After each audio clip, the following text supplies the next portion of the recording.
Yuk ngopi, ngobrol pikiran.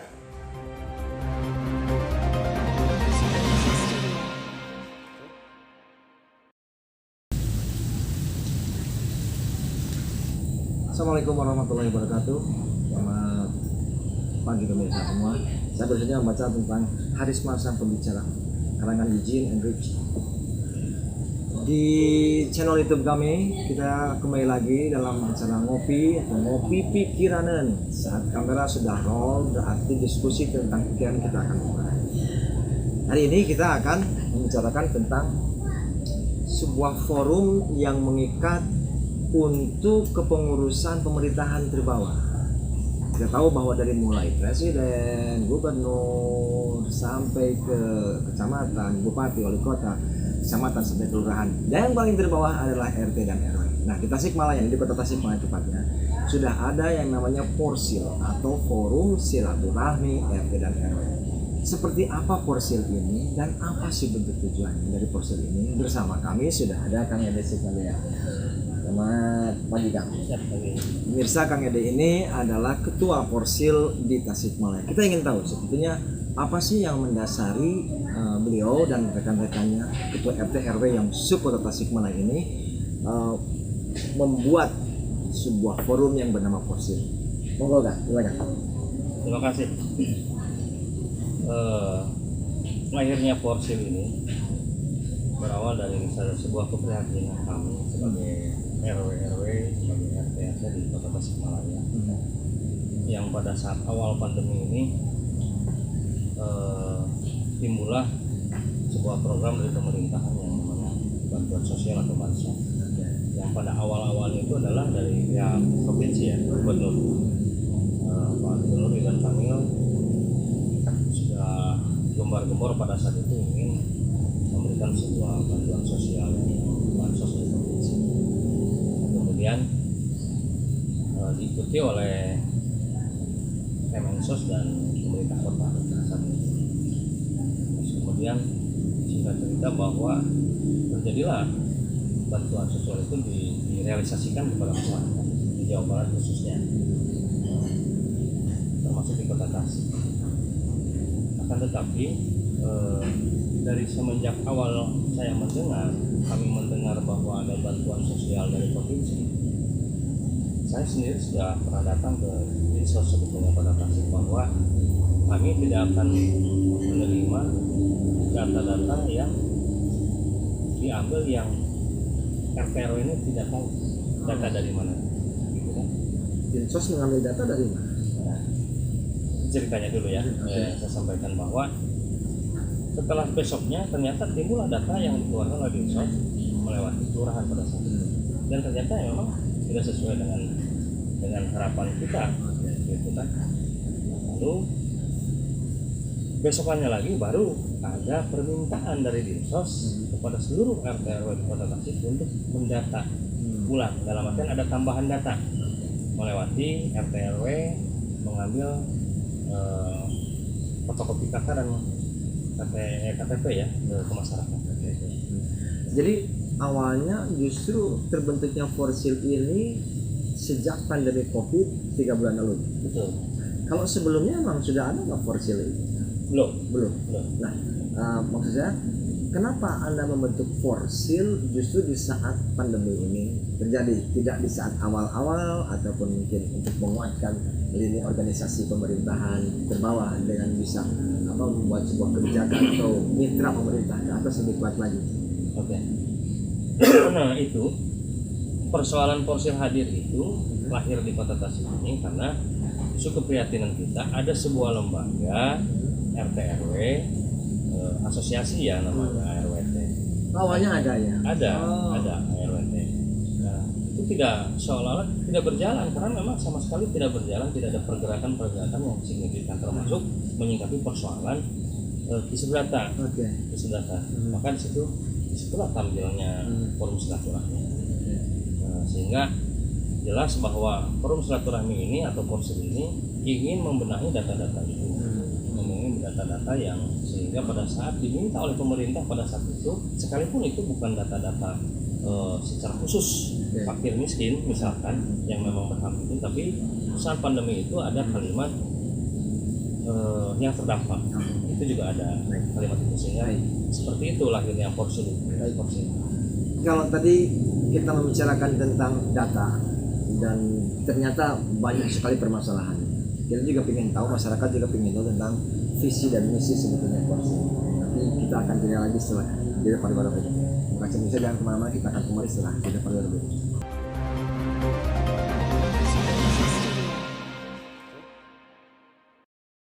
Anda masih di channel YouTube kami, Kopi Ngobrol Pikiran. Dan seperti jargon yang ngopi, kita ngopi dulu kan, karena kalau misalkan nyusu kita beda, ini nyusu, ini ngopi. Luar biasa. Tadi kita sudah dengar pemirsa bagaimana sebuah data yang menjadi carut marut di masa pandemi ini tidak hanya di Kota Tasikmalaya, tentunya kabupaten dan beberapa tempat yang lain juga. Tetapi yang saya ingin tanyakan adalah apa sih visi misi yang dibentuk oleh Forsil ini sehingga para ketua RT dan RW yang ada di Kota Tasikmalaya merasa termediasi oleh ketuanya Pak Yudin seperti ini. Silakan Pak, visi misinya apa dan tujuan pokoknya apa? Nah. Terima kasih. Visi misi Forsil satu adalah bagaimana meningkatkan pelayanan terhadap masyarakat. Itu kan satu yang pertama. Bagaimana meningkatkan kerjasama dengan pemerintah yang betul-betul di situ ada peningkatan daripada pelayanan terhadap masyarakat dengan kerjasama yang baik dengan pemerintah. Paling tidak kan jangan RT RW ini terlalu diabaikan, jangan RT RW terlalu dibelenggu. Nah, seperti itulah kira-kira. Kemudian selain itu juga bahwa bagaimana forum silaturahmi ini, Forsil ini ingin bersama pemerintah membangun data yang benar. Itu salah satu visi misi. Dan yang ketiga adalah bagaimana RT RW ini juga harus berdaya. Jadi ada pemberdayaan bagi seluruh RT dan RW di Kota Tasik. Kaitan dengan soal pemberdayaan ini sebetulnya banyak sekali yang bisa dilakukan oleh RT RW dan juga oleh pemerintah. Makanya di sini harus betul-betul terjalin kerjasama yang baik antara pemerintah dengan RT RW. Biar bagaimanapun ini harus ada kerjasama yang baik. Baik, luar biasa visi misi yang sejatinya itu harus dilakukan karena peranan RT dan RW itu sangat luar biasa di masyarakat sebagai pelayan masyarakat, juga mungkin sebagai orang-orang yang, jadi ceritanya kadang-kadang juga orang yang hilang sampai hilang ke hal-hal yang kecil, jawab 16 kena ke RT RW. Nah saya ingin tahu nih Kang, tadi ada kalimat kita meluruskan data yang baik, berarti ada data yang kurang baik. Nah sebenarnya data yang kurang baik ini apa sih yang dimaksud? Karena tadi Anda mengatakan kita harus meluruskan data yang baik, berarti ada data yang kurang baik dong? Ya betul. Selain tadi termasuk visi misi Forsil ini adalah membangun data dengan baik dan benar, tentunya itu sesuai dengan yang diharapkan oleh pemerintah. Kekhususan data yang diminta misalkan oleh pemerintah tentang kemiskinan, tentu di situ ada kriteria. Makanya kenapa harus ada kerjasama yang baik, pemerintah juga harus menyiapkan kriteria yang jelas untuk fakir miskin seperti apa. Makanya timbul kekisruhan data. Seperti contoh terjadi hari ini di dalam bansos itu PNS menerima, TNI Polri menerima. Padahal kalau yang namanya PNS tanda kutip di sini tidak terlalu terdampak. Karena mereka itu digaji ya, gitu. Nah kalau masyarakat kan termasuk perusahaan-perusahaan kecil itu pasti terdampak. Nah, jadi kalimat bahwa kekisruhan data ini diakibatkan karena pemerintah selama ini tidak melibatkan RT RW dalam hal pendataan. Contoh, selama ini yang mendata tentang masyarakat miskin misalkan ada di situ dari elemen-elemen yang lain, seperti pendamping PKH, PSK, terus kemudian ada dari Indah, tentang UMKM, terus dari dinas ketenaga kerjaan, terus ada dari kesehatan. Nah itu jarang sekali koordinasi, mereka itu jarang koordinasi dengan RT RW. Tapi pada saat masa pandemi justru yang saya lihat sih RT RW justru diberikan sebuah belangko atau formulir kepada masyarakat, tolong diisi mereka yang terdapat. Artinya mereka juga masih menginginkan ada data baru kan? Setelah kita berteriak, setelah kita menyampaikan kepada pihak pemerintah bahwa RT RW ini harus dilibatkan secara langsung di dalam hal pendataan. Logikanya di satu wilayah RW ya, tidak mungkin orang luar, orang lain mengetahui tentang kondisi daripada masyarakat, daripada wilayah itu sendiri. Misalkan di RW saya, di RW 02 Kelurahan Cibutuh, yang tahu itu tentu saya dan RT, bukan orang luar. Itu artinya itulah yang menjadi alasan Anda datang ke pemerintah kota dengan beberapa rekan yang lain untuk melakukan klarifikasi atau meminta apa tuh ke pemerintah kota? Kami datang pertama ke DPRD sebetulnya. Ke DPRD pas saat pandemi itu, awal-awalnya kita datang ke DPRD, satu memperlihatkan data-data yang kisruh ya, karena di situ bukan daripada ajuan yang diajukan RT RW yang mendapatkan bantuan itu, bukan atas ajuan RT RW. Sampai hari ini pun ada dan banyak. Nah, yang kedua, kita juga menyampaikan bahwa kekhawatiran dan kegelisahan daripada RT RW selama ini. Jadi pada saat ada program bantuan sosial dari pemerintah yang menjadi sasaran tembak daripada masyarakat itu, RT RW lah yang kena menjadi korban. Caci maki itu sudah menjadi kebiasaan di masyarakat pada saat ada program bantuan sosial. Begitu. Jadi setelah ke DPRD baru kita ke pemerintah kota, ke Pemkot. Pada saat itu kita melakukan audiensi. Mengutip dari sebuah media online, Anda sendiri yang mengatakan pada intinya kami tegaskan bahwa fungsi RW ini harus menjadi mitra yang baik. Saya sepakat. Tetapi jika bukan berarti kami diam, ini maksudnya apa? Jadi begini, karena di dalam saya sampaikan dulu ya bahwa yang menjadi RT RW di Kota Tasikmalaya ini statusnya itu bervariasi, jadi berbeda-beda. Tidak sedikit RT RW yang punya status misalkan sarjana hukum, ada pengacara, ada strata akademiknya cukup tinggi juga ya? Cukup tinggi, ada bahkan yang S3 gitu. Nah, ini berbeda dengan di kabupaten. Nah, jadi itu kan RW Sapaehna gitu di kabupaten mah gitu ya. Nanti nggak tahu kalau di kota. Kalau di kota itu 3 tahun ya sudah jelas, aturannya kita 3 tahun. Nah, jadi dari berbagai kalangan RT RW yang memang dia punya potensi, punya kapasitas juga, yang selama ini terbungkam dan dengan lahirnya Porsil ini kan terbuka akhirnya. Demokrasi terbuka. Nah, artinya bahwa apa yang disampaikan Akang tadi bukan berarti kita menjadi LSM misalkan atau bukan, karena RT RW tidak bisa menjadi ormas LSM. Saya sampaikan kepada masyarakat bahwa RT RW adalah sebagai mitra pemerintah, tapi bukan berarti harus diam. Mitra pemerintah. Pemirsa, seperti apa sih mitra pemerintah dan bagaimana bentuk bagian demokrasi dari RT RW untuk bisa menyalurkan hak-haknya kepada pemerintah juga tentunya? Kita akan kembali untuk menjelaskan secara jeda pariwara berikut.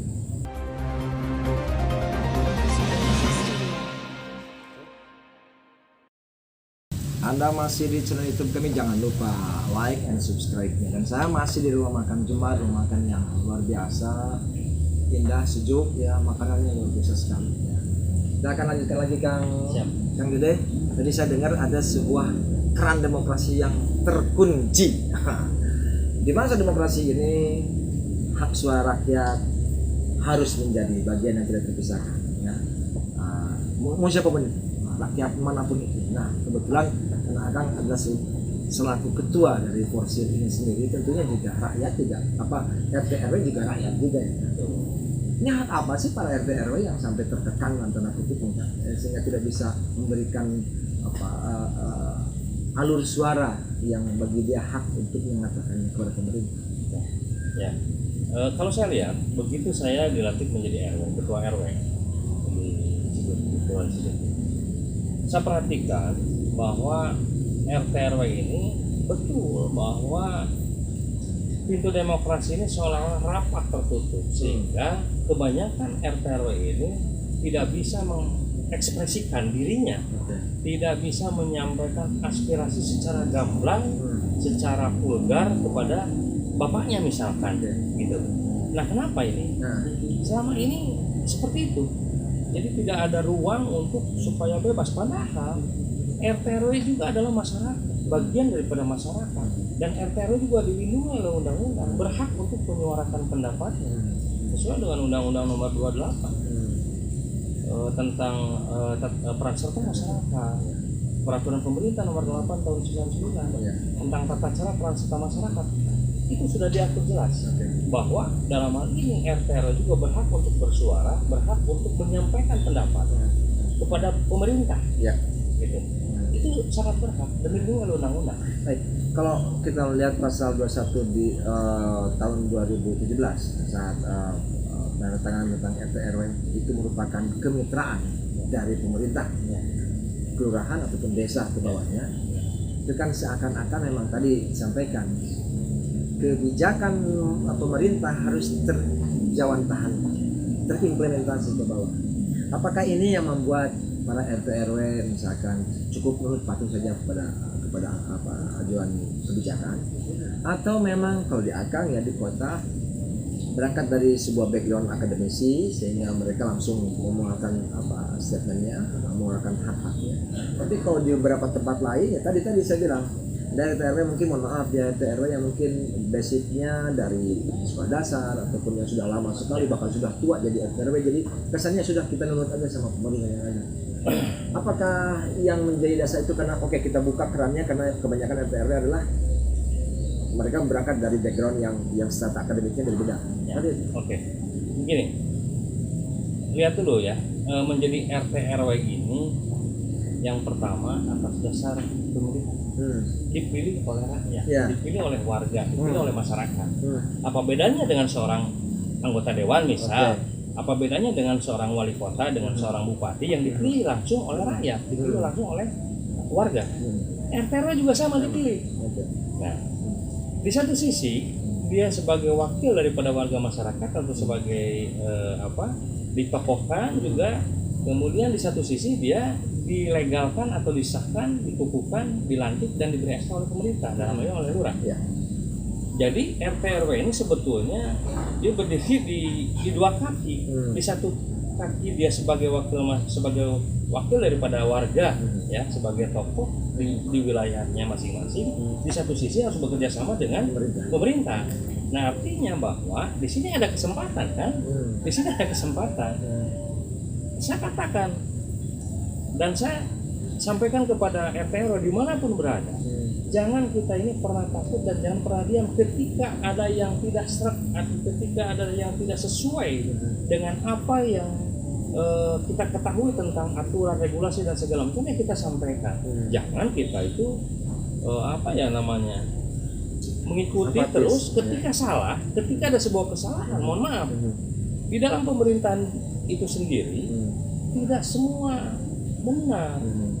Dalam hal apapun tidak semua belum tentu benar. Gitu.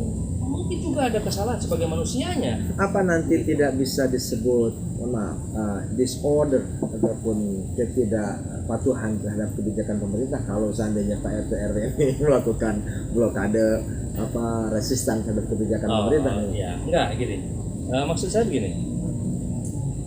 Kita RT RW dibolehkan untuk menyampaikan pendapat sesuai dengan tata cara, aturan, etika, moral dan semuanya diatur oleh pemerintah juga oleh aturan-aturan itu kita sah untuk menyampaikan pendapat dan itu berhak. Akan tetapi di satu sisi kalimat bahwa kita harus berserah, bahwa kalimat sebagai kita itu adalah sebagai pemerintahan terbawah, jelas itu harus melaksanakan, harus kita mengikuti semua kebijakan pemerintah yang sudah sah menurut undang-undang. Tapi kan di perjalanan itu sebuah kebijakan pemerintah belum tentu benar dijalankannya. Mungkin di pertengahan jalan ada sesuatu yang kurang benar nih. Nah, RT RW jangan diam. Mohon maaf, misal ada sebuah lurah atau kepala desa yang salah nih, dianggap oleh masyarakat dan oleh undang-undang, oleh aturan ini salah. Masa kita harus mengikuti yang salah? Ya kan? Logikanya seperti itu. Baik. Tapi yang jelas tentunya juga pemirsa kita ketahui bahwa apakah RT RW di Kota Tasikmalaya sudah tersejahterakan. Kita akan kembali setelah jeda pariwara berikut ini.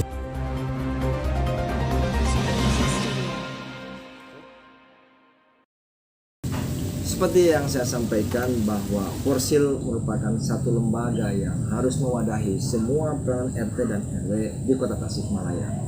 Yang saya tahu nih yang punya YouTube ini juga ketua RT kan.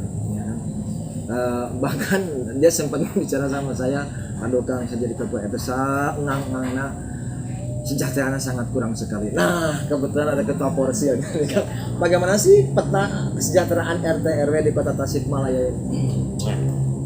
Nah, salah satu visi misi Porsil atau Forum Silaturahmi ini juga adalah bagaimana kami semua ini ingin mengangkat harkat martabat daripada RT RW yang selama ini mohon maaf cukup terabaikan oleh pemerintah. Terus kemudian dari sisi kesejahteraan juga.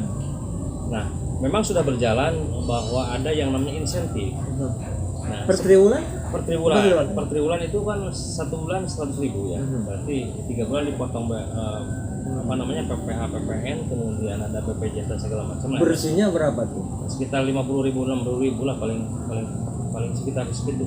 Antara 60.000. Dari 3 bulan 50.000? Iya, maksudnya dari 1 bulannya 60.000. Oke, berarti 60 kali 3 ya, sekitar 80.000 lah, kurang lebih seperti itu. Sampai 200.000 paling tinggi. Honornya mereka ini 180.000, bisa dibayangkan di masa pandemi Covid ini? 180.000 dalam 3 bulan. Bisa Anda bayangkan, sementara pelayanan yang harus dilaksanakan oleh ketua RT RW ini sangat besar sekali. Gimana kamu menyikapinya? Saya pikir cukup tidak cukup, jawabannya jelas tidak cukup. Iya. Iyalah, kalau berbicara tentang apa ya judulnya, kalau di Kota Tasik ini insentif. Insentif ini sebetulnya kurang tepat juga. Kalau bahasa Pasekda kemarin terakhir kita ketemu dan ngobrol bahwa itu bukan intensif, sebetulnya adalah biaya operasional. Biaya operasional itu misalkan ketika ada kertas, pulpen, tulis lah, ATK, itu ya. ATK lah. Ini lebih ke sana gitu sebetulnya. Nah, kalau untuk masalah kesejahteraan, nah sebetulnya banyak rongga-rongga atau ruang-ruang yang bisa dilakukan oleh pemerintah, tergantung kemauan pemerintah sendiri. Mau nggak pemerintah daerah mensejahterakan RT RW-nya? Banyak ruang-ruang.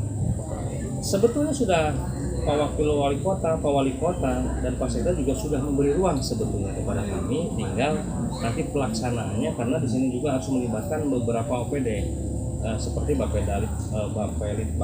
Bangda ya. Di dalam jumlah tulis dan aturan sebetulnya sudah menyampaikan, ayo untuk kesejahteraan RT RW ini bisa bagaimana pengelolaan dana kelurahan misalkan, itu bisa terjadi di situ. Gitu. Apakah Anda sudah mencoba untuk masuk ke legislatif, namanya DPRD, minimal ke orang Banggarnya, tolong masukkan beberapa anggaran di komisi-komisi pemerintah? Oke. Porsi sudah menyampaikan kepada, seringkali kita diskusi, seringkali kita juga dengan para dewan tentang bagaimana kesejahteraan RT RW dalam hal ini, misalkan meningkatkan insentif pemerintah terhadap RT RW itu seperti apa. Nah, kami sebetulnya ditantang oleh para dewan ini, oleh anggota DPRD ini, terutama dari Banggar ya. Coba datang ke DPRD untuk membicarakan tentang bagaimana peningkatan daripada insentif untuk RT RW. Itu sangat memungkinkan, bisa dilakukan, dan DPRD setuju, sepakat. Akan tetapi kita juga sebagai RT RW mengukur diri dan ingin ada perbaikan juga, introspeksi diri lah, dalam artian bagaimana kinerja dan pelayanan terhadap masyarakat juga harus lebih ditingkatkan. Artinya ini udah koplah sebetulnya. Di Jakarta, di Surabaya dan yang lainnya itu RT RW digaji lebih dari 3 juta ke atas. Padahal undang-undangnya sama, ya kan, undang-undang pemerintahnya sama. Apakah ini memang implementasi dari APBD mereka, ataukah memang kekurangan APBD di tingkat daerah seperti di kota dan kabupaten Tasikmalaya? Ya. Nah, dalam hal ini sebetulnya tergantung kemauan daripada pemerintah daerah. Sebagai pimpinan, dalam hal ini sebagai Pak Wali Kota misalkan, dan juga DPRD ya. Setinggi apa kemauan daripada pemerintah daerah untuk lebih memperhatikan daripada RT RW ini, lebih peduli, lebih mengakui. Selama ini yang terjadi di tengah-tengah masyarakat, RT RW ini disebutnya pemerintahan setempat, seringkali begitu. Pemerintah setempat adalah RT RW. Tapi pengakuan dari pemerintah yang betul-betul ini baru hari ini terjadi. Selama ini pengakuan pemerintah kepada kami hanya dengan sebuah kalimat pemerintah setempat, gitu ya. Pemerintah Ternyata sampai saat ini juga Forsil masih bingung apakah kami masih betul-betul jadi pembeda setempat atau memang orang-orang atau para RT RW ini yang harus diapresiasi oleh pemerintah Kota Tasikmalaya. Kita akan kembali setelah jeda pada berikut.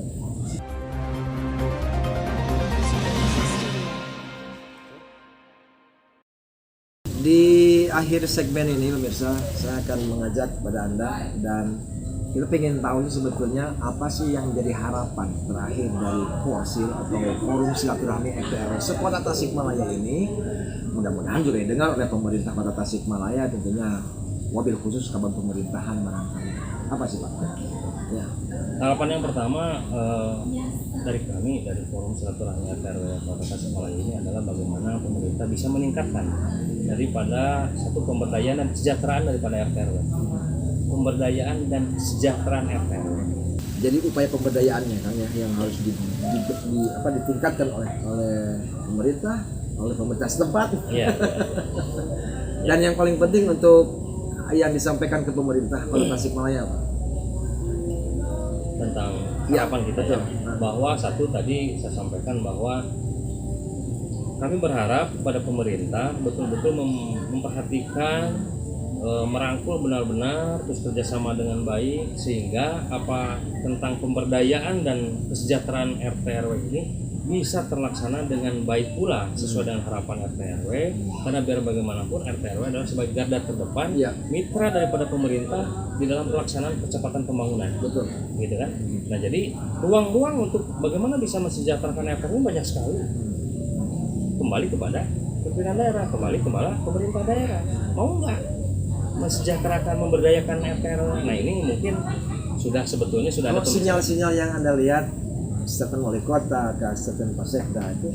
Nah, alhamdulillah sih sebetulnya sinyal daripada Pak Wali Kota, Pak Wakil Wali Kota, Pak Sekda sudah berbicara tentang arah daripada bagaimana mengisi atau meningkatkan daripada kesejahteraan dan pemberdayaan RT RW ini melewati dana kelurahan.